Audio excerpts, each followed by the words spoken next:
మీకు తెలుసా? వింతలు విశేషాలు. 400 మిలియన్స్ మించిన జనాభా మాట్లాడే ఆంగ్ల భాషకి ప్రపంచవ్యాప్తంగా ఎంతో ప్రాముఖ్యత ఉంది. 37 దేశాలకి అధికార భాష ఇంగ్లీషు.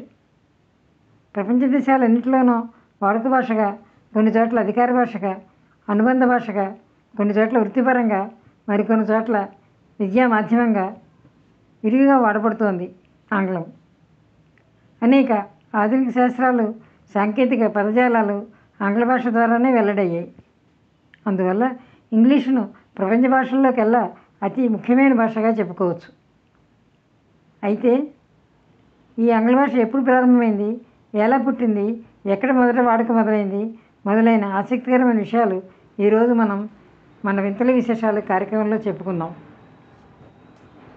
ఫ్రెండ్స్, ఆధునిక ఆంగ్ల భాష 500 సంవత్సరాల క్రితమే ఏర్పడింది. సుమారు 5000 సంవత్సరాల క్రితం ఐరోపా ఖండం అంతటా ఇండో యూరోపియన్ భాషలు వాడుకలో ఉండేవి.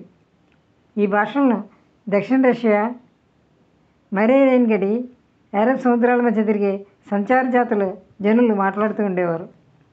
ప్రాచీన భాషను మాట్లాడే ప్రజలు దూరంగా వెళ్ళిపోవడంతో భాష అనేక మాండలికాలుగా విడిపోయింది. వీటిలోకెల్లా ప్రాచీనమైనది జర్మనిక్ లేదా ట్యూటోనిక్.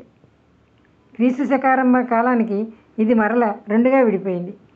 తూర్పు జర్మనిక్, పశ్చిమ జర్మనిక్గా. పశ్చిమ జర్మనిక్ మరి 2 మాండలికాలుగా విడిపడింది. అది హై జర్మన్, లో జర్మన్ అని. హై జర్మన్ నుండి ఆధునిక భాష జన్మించింది. కాగా లో జర్మన్ నుండి డచ్, ఇంగ్లీష్ పుట్టాయి.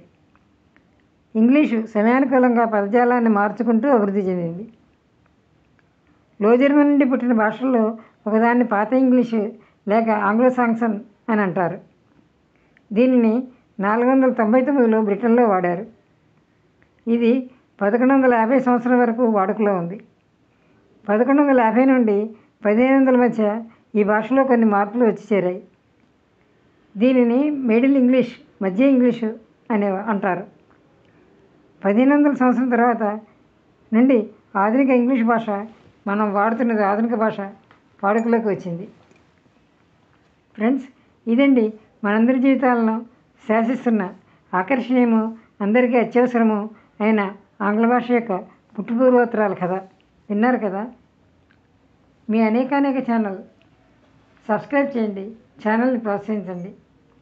మరిన్ని మంచి అంశాలు మీతో పంచుకునే అవకాశాన్ని నాకు ఇవ్వండి. నమస్తే, సెలవు.